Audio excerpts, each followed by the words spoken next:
उस रात शहर सो चुका था, पर एक आदमी की आंखों में नींद नहीं थी।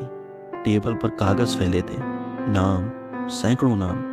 कुछ नामों के आगे टिक था, कुछ के आगे खालीपन। वो आदमी रो नहीं रहा था, क्योंकि जब आदमी रोता है तो दिल हल्का हो जाता है, और जब आदमी गिनता है तो आत्मा भारी। वो हर नाम को देखता और तुझसे एक ही सवाल पूछता, अगर आज नहीं तो कल, और जवाब में सिर्फ सन्नाटा।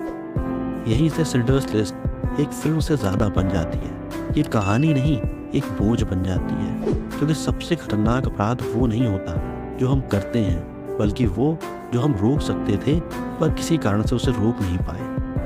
दुनिया के एक दूसरे कोने में एक आदमी सुबह जल्दी उठता है, आईने में खुद को देखता है और खुद को यकीन दिलाता है कि आज सब ठीक हो जाएगा। उसके बेटे की उंगलियां उसकी उंगलियों में फंसी, जैसे डर को पकड़ रखा हो। जेब खाली है पर चेहरे पर मुस्कुराहट है, क्योंकि बच्चों को सच नहीं चाहिए, उन्हें सुरक्षा चाहिए। वो आदमी झूठ बोलता है हर दिन हर पल, पर ये झूठ लालच का नहीं है, ये झूठ है प्यार का। द परस्यूट ऑफ हैप्पीनेस हमें ये नहीं सिखाती कि मेहनत करो तो सब मिल जाएगा। ये दिखाती है कि जब कुछ भी ना बचे तब भी जिम्मेदारियां कैसे उठाई जाती हैं। गरीबी सिर्फ पैसे की कमी नहीं है, गरीबी वो पल है जब तुम अपने बच्चे को समझाते हो और खुद पर यकीन नहीं होता है। फिर एक दिन एक बड़ा सा जहाज रवाना होता है, बड़ा, शानदार, अजय।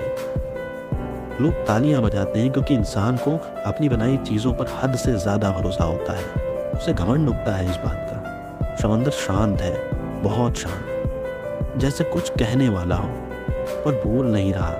जब टक्कर होती है तो जहाज नहीं टूटता है, वो भरोसा टूटता है कि हम हर चीज़ को कंट्रोल कर सकते हैं। टाइटैनिक असल में पानी के जहाज की कहानी नहीं है, ये उस पल की कहानी है जब इंसान पहली बार समझता है प्रकृति हमसे अनुमति नहीं लेती है। और उसी रात कुछ लोग बच जाते हैं और कुछ लोग नहीं बच पाते।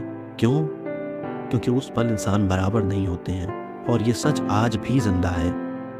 फिर एक लड़का है, बहुत शांत, बहुत अकेला। उसने समाज को देखा और खुद से कहा, ये मेरे लिए नहीं है।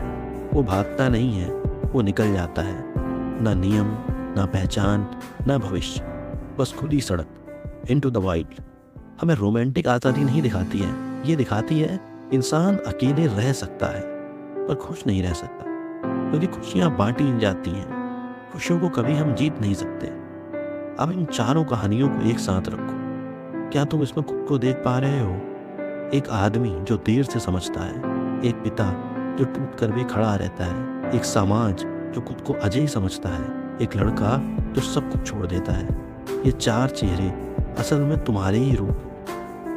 कभी तुम शिल्डर होते हो जब तुमको काश बोलना पड़ता है, कभी तुम क्रिस होते हो जब जिम्मेदारी डराने लगती है, कभी तुम टाइटैनिक होते हो जब अहंकार सुरक्षित लगता है, और कभी तुम सब कुछ छोड़ देना चाहते हो क्योंकि ज़िंदगी बहुत भारी लगने लगती है। आज भी जब तुम कभी मैसेज टाइप करते हो तो उसे भेज नहीं पाते। आज भी तुम घर आकर चुप हो जाते हो क्योंकि बाहर तुम बहुत मजबूत बनते हो।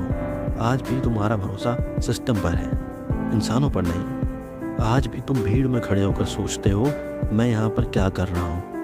यही वजह है कि ये फिल्में कभी पुरानी नहीं होती, क्योंकि इनके सवाल कभी खत्म नहीं होते।